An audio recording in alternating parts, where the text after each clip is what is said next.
I came to live in a squatted house in a way that we were all like a group of friends, people who were coming from precarious backgrounds or just some just even didn't want to live in like a normative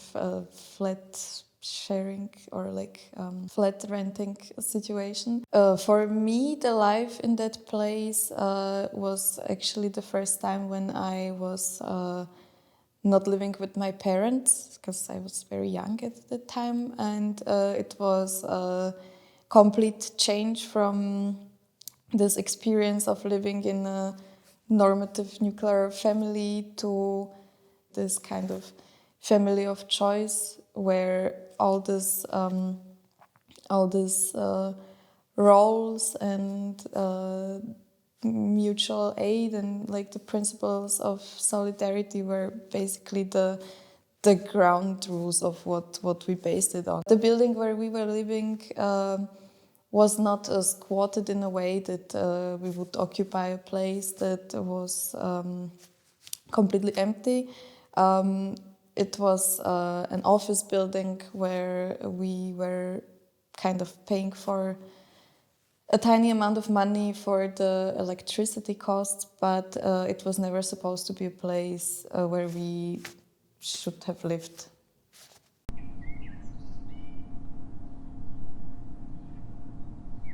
There is this huge criminalization of just the idea of trying to find different ways of living. And I think you can really also feel it personally, because I mean, we were really lucky to not to have any kind of super violent meetings with the cops or like some violent evictions, but we were facing like a regular visits of people from city authorities or developers who actually were interested in that place, who were just like coming to our rooms in the morning when we were sleeping and just like looking around the place kind of completely not seeing us even as people. They just came to see the commodity, and so we just woke up with people in our room which were talking about when we should be moved out, and it really felt like that we definitely didn't matter to them.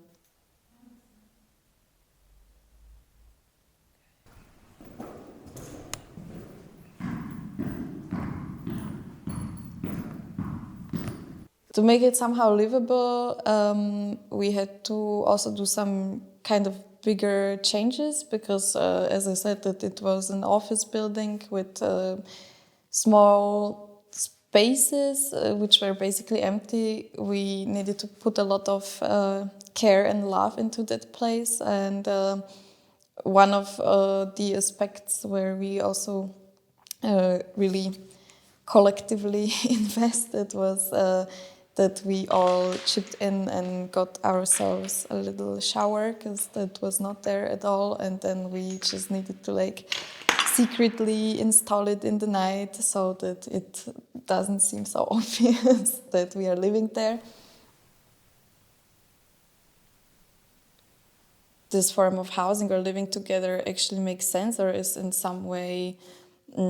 revolutionary is that we just all kind of needed to talk about everything or like establish this very open conversation and conflict solving. When it came to some basic household kind of tasks,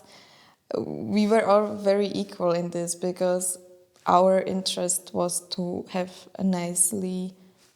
organized, livable place, and it was the same interest of everyone. So that was, for me at the time, like in this really young age, also very formative experience from being brought up as a Flinta person and to meet this completely different way of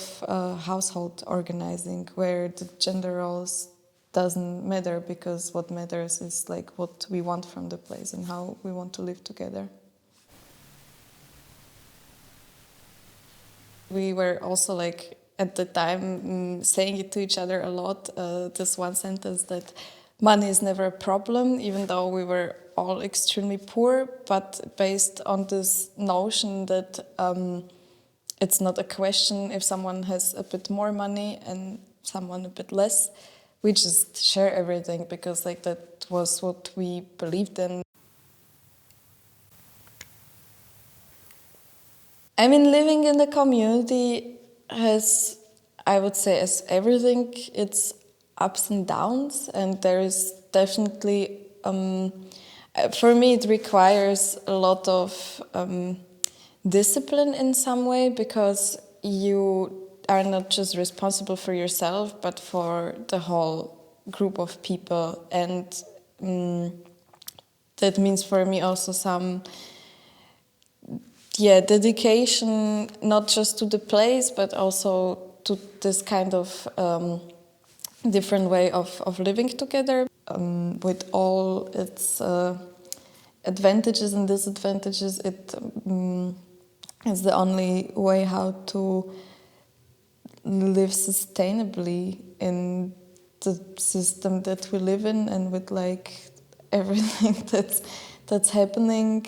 around us. I just don't really see myself being a person who could live alone in a flat and just deal with the world.